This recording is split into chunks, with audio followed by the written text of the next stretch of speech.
जैसा कि last episode में हमने देखा कि श्रेक स्कूल और फ्रेंजी बैटल टीम के बीच फाइट शुरू हो गई थी। अब दोनों एक दूसरे पर अपने अपने तरीके से हमला करते हैं, लेकिन फ्रेंजी बैटल टीम निंगरोंग और ऑस्कर पर ज्यादा ध्यान देते हैं। वो ऑस्कर और निंगरोंग को पहले घायल कर देना चाहते थे क्योंकि वो पीछे रहकर इनको पावर प्रोवाइड कर रहे थे।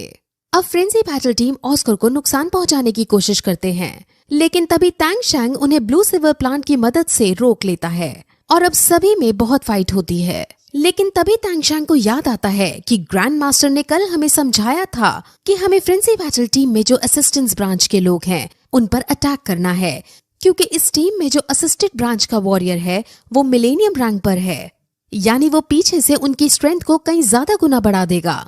अब टैंग शैंग और बाकी सब उसी असिस्टेड ब्रांच वाले की तरफ जाने लगते हैं, लेकिन वो इस काम में देरी कर देते हैं और असिस्टेड ब्रांच वाला वॉरियर अपनी सोल पावर का यूज करते हुए सभी की स्ट्रेंथ और पावर बढ़ा देता है, जिससे सब बहुत ज्यादा शक्तिशाली हो जाते हैं। अब वो सब श्रेक स्कूल को पीट सकते हैं, इसलिए टैंग शैंग ऑस्कर के फ्लाइंग सॉसेज का यूज करके ऊपर उड़ने लगता है। अब श्रेक स्कूल ऊपर उड़ने लगता है ताकि वो फ्रेंजी बैटल टीम के हमले से बच सके, लेकिन अभी भी वो उन पर पत्थर और जाला फेंककर अटैक कर रहे होते हैं। असल में आसमान में उड़कर टैंग शैंग असिस्टेड ब्रांच वाले की सोल पावर खत्म होने का वेट कर रहा है, क्योंकि उसके खत्म होने के बाद ही टैंग शैंग और बाकी सब इनको हरा पाएंगे। लेकिन उनकी सोल पावर बहुत देर बाद खत्म होने वाली है और इस बीच फ्रेंजी स्कूल के बच्चे आसमान में उड़ रहे सब बच्चों को घायल कर देते हैं और अब सिर्फ टैंग शैंग बचता है। अब फ्लाइंग सॉसेज की पावर भी खत्म हो गई थी और अब सब नीचे आ जाते हैं। अब टैंग शैंग जो कि अकेला हो चुका है, उसे फ्रेंजी बैटल टीम के साथ फाइट करनी है। लेकिन खुशी की बात यह है कि फ्रेंजी बैटल टीम के पास जो असिस्टेड ब्रांच का वॉरियर है उसकी सोल पावर अब ड्रेन यानी खाली हो चुकी है। लेकिन फिर भी अभी भी फ्रेंजी बैटल टीम को फुल कॉन्फिडेंस था, क्योंकि अब उन्हें सिर्फ टैंग शैंग को हराना था। वो 6 बच्चे थे और टैंग शैंग अकेला, लेकिन उन्हें ये नहीं पता था कि टैंग शैंग कितना ताकतवर है। इसलिए जब एक स्पाइडर गर्ल उस पर वेब फेंकने की कोशिश करती है तो टैंग शैंग उसके वेब में नहीं फंसता, लेकिन वो स्पाइडर गर्ल खुद उसके वेब में फंस जाती है, क्योंकि उसकी खुद की थर्ड स्पिरिट रिंग स्पाइडर की है। अब सब लोग ये देखकर टैंग शैंग को चीयर करने लगते हैं, लेकिन टैंग शैंग उन्हें चुप कराता है, क्योंकि अभी तो टैंग शैंग को और भी कुछ करना बाकी था। अब टैंग शैंग बाकी जो 6 वॉरियर बच्चे हैं उनको अपने सिल्वर प्लांट से पकड़ता है और सभी को एक बारी में घायल कर देता है और टैंग शैंग जीत जाता है। और अब पहले से ज्यादा ऑडियंस तेज साउंड करते हुए टैंग शैंग को चीयर करती है और इस तरह से श्रेक स्कूल जीत जाता है। अब सब बहुत खुश होते हैं। अब सभी रूम में आते हैं जहां ग्रैंड मास्टर उनकी तारीफ करता है और सभी बहुत खुश होते हैं, जिसके बाद अब ग्रैंड मास्टर उन्हें आज रेस्ट करने को कहता है, क्योंकि अब कल से उन्हें और 2 लड़ाई लड़नी है। अब तीनों टीचर बाहर चले जाते हैं और आपस में मस्ती मजाक करते हैं। अब फिर अगले दिन भी वो ऐसी ही लड़ाई लड़ते हैं और लड़ाई लड़ते लड़ते काफी देर हो जाती है और इन सभी लड़ाइयों में श्रेक स्कूल की जीत होती है। टैंग शैंग की टीम का नाम अब पूरे शहर में फेमस हो जाता है और शहर के छोटे छोटे बच्चे तो श्रेक 7 डेविल्स का मास्क पहनने लगते हैं। श्रेक 7 डेविल्स 27 मैच लगातार बिना हारे जीती थी, जिस वजह से उसका नाम अब बहुत बढ़ चुका था। और अब फिर एक दिन ग्रैंड मास्टर अगले दिन की फाइट के लिए रजिस्ट्रेशन कराने जाता है और वहाँ जब वो रजिस्ट्रेशन करा रहा होता है, वहाँ सोल एरिना का हेड उससे मिलने आता है और उसके सामने अपनी एक बात रखता है। वो ग्रैंड मास्टर को बताता है कि दूसरे शहर के सोल एरिना से हमारे यहाँ सिल्वर रैंक के योद्धा लड़ने आ रहे हैं और हमारे सोल एरिना में कोई सिल्वर बैच की टीम नहीं है जो उन्हें हरा सके। हमारे में तो कोई ऐसी भी टीम नहीं है जो उनके सामने 5 मिनट भी टिक पाए। इसलिए मैं चाहता हूँ कि आप श्रेक 7 डेविल्स को उनके साथ लड़ाओ। अब ग्रैंड मास्टर पहले तो मना कर देता है, क्योंकि श्रेक 7 डेविल्स सिल्वर बैच के साथ लड़ेंगे, ये थोड़ा ज्यादा हो जाएगा। लेकिन सोल एरिना का ओनर उन्हें समझाता है कि उनकी फाइटिंग स्किल्स को देखकर कोई भी बता सकता है कि वो सिल्वर बैच के केपेबल हैं और सिल्वर बैच भी उन्हें 1-2 दिन में मिलने ही वाला है और अगर वो इस मैच को लड़ेंगे तो उन्हें सोल एरिना की तरफ से 10,000 सोने के सिक्के दिए जाएंगे। अब ये सुनकर ग्रैंड मास्टर एग्री कर लेता है और अब ओपोनेंट टीम की डिटेल्स लेकर वहाँ से चला जाता है।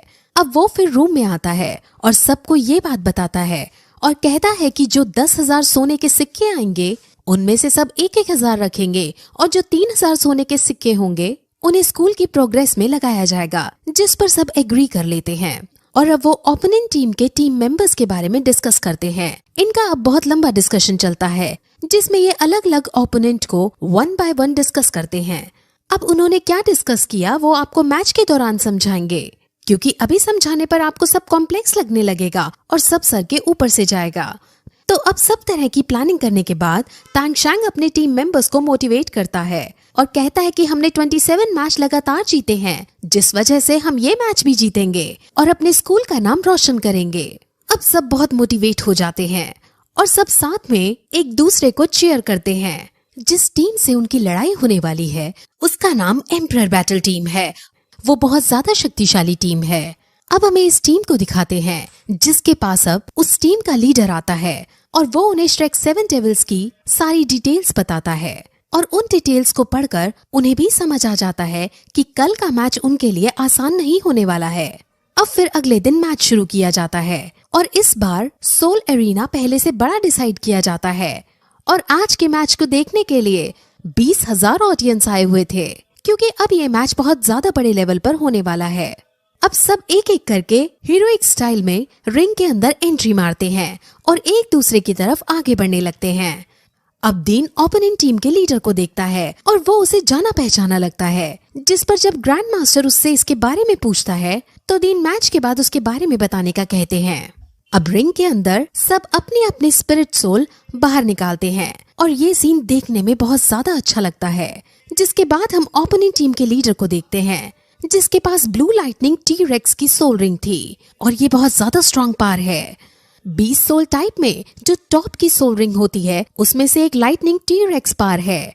वही लीडर के साथ एक वॉरियर गर्ल है जिसके पास पॉइजनस शक्तियां हैं और उनकी टीम में एक लड़का है जिसकी स्पिरिट सोल रिंग पैंथर की है। ऐसे ही उनकी टीम में सबके पास खतरनाक स्पिरिट सोल वाले वॉरियर हैं। अब सबसे पहले तो वो हैंड टू हैंड कॉम्बैट करना शुरू करते हैं, लेकिन तांग शैंग को ये बात अच्छे से पता थी कि हैंड टू हैंड कॉम्बैट करने में श्रेक स्कूल हार जाएगा, क्योंकि ओपोनेंट टीम बहुत ज्यादा शक्तिशाली है। इसीलिए अब वो अपने उस प्लान को एग्जीक्यूट करना शुरू करता है जो उसने कल बनाया था। उन्होंने कल प्लान बनाया था कि वो असिस्टेंस ब्रांच के वॉरियर पर अटैक करेंगे ताकि बाकी सारी टीम थोड़ी कमजोर हो जाए। अब जो लोग हैंड टू हैंड कॉम्बैट कर रहे थे, जब वो हारने लगते हैं तो तांग शैंग ब्लू सिल्वर प्लांट से अपनी टीम को बचा लेता है। अब लीडर का ध्यान तांग शैंग पर जाता है और तांग शैंग पर हमला करता है, लेकिन अभी के लिए सारी सिचुएशन तांग शैंग के कंट्रोल में थी, जिसकी वजह से तांग शैंग उससे बच जाता है। अब तांग शैंग ने ये भी प्लान बनाया था कि वो लीडर का ध्यान अपनी तरफ खींचेगा, क्योंकि असल में लीडर एक बहुत बड़ी फैमिली से ताल्लुक रखता है, जिस वजह से उसके अंदर बहुत ज्यादा एरोगेंस है। तांग शैंग उससे 1 to 1 कॉम्बैट करेगा और जब लीडर हार रहा होगा तो वो एरोगेंस में आकर कोई ना कोई गलती कर बैठेगा और इस गलती का फायदा श्रेक 7 डेविल्स उठा लेंगे और ओपोनेंट को हरा देंगे।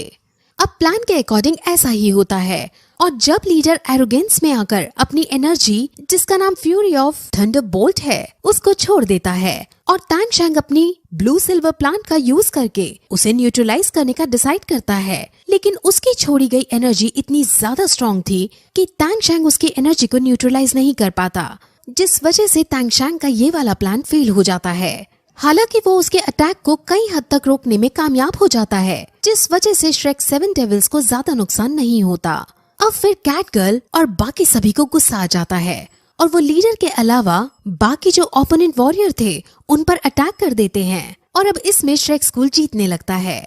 जीवू लीडर पर हमला करती है और क्योंकि लीडर पहले थोड़ा घायल हो गया था और जीवू की स्पीड बहुत तेज थी और उसके पास अब 3rd स्पिरिट रिंग भी आ चुकी थी, इसलिए वो लीडर को हवा में लेकर पीटने लगती है और लीडर इससे घायल हो जाता है। अब अपने लीडर को घायल देख सर्पेंट गर्ल को बहुत ज्यादा गुस्सा आ जाता है, क्योंकि वो अपने लीडर को पसंद किया करती थी। अब वो तुरंत अपने क्लैन का सबसे जहरीला जहर उन पर छोड़ देती है। वो ये भी नहीं देखती कि इस जहर से उनकी जान तक जा सकती थी, क्योंकि उसके ऊपर अब गुस्सा सवार हो चुका था। अब तांग शैंग अपने सभी मेंबर्स को ब्लू सिल्वर प्लांट का यूज करते हुए पीछे खींचता है और एक ट्रिक अपनाता है। असल में सर्पेंट गर्ल ने उसके सामने पॉइजन से हमला किया है, जो बचपन से ही हिडन वेपन्स के अंदर पॉइजन से हमला करता आ रहा है। उसके पिछले जन्म में उसने पॉइजन के बारे में काफी ज्यादा स्टडी की थी, इसीलिए अब वो इस पॉइजन के इफेक्ट को नलीफाई करने के लिए एक आइडिया सोचता है। वो अपने बेल्ट में से अल्कोहल निकालता है और उस अल्कोहल को वो मोटू की मदद से फायर लगवा देता है, जिस वजह से अल्कोहल हवा में फैल जाता है। और क्योंकि अल्कोहल के अंदर एंटीडोट मिलाया हुआ था, जिस वजह से पॉइजन नलीफाई हो जाता है और श्रेक स्कूल के सारे बच्चे बहुत खुश हो जाते हैं। अब फिर से लड़ाई करने लगते हैं और इस लड़ाई में श्रेक 7 डेविल्स जीतते हुए नजर आते हैं। लेकिन तभी ब्लैक पैंथर की सोल रिंग वाला वॉरियर आगे आता है और अब बाकी ओपोनेंट्स भी अपनी सोल पावर का यूज कर लेते हैं और सब मिलकर जीवू और तांगशैंग पर हमला करते हैं। तांगशैंग तो उनसे लड़ने में बिजी हो जाता है, लेकिन जीवू को वो लोग हवा में फंसा देते हैं और जीवू हालांकि टेलीपोर्ट होकर वहां से निकलने की कोशिश करती है, लेकिन वो हर बार और ज्यादा फंसती चली जाती है और इस सब में जीवू घायल हो जाती है और घायल होकर नीचे गिरने लगती है। तांगशैंग उसे हवा में गिरने से बचाता है और उसे बेहोश हुआ देखकर बहुत ज्यादा उदास हो जाता है और फिर इसी तरह ये एपिसोड यहीं खत्म हो जाता है।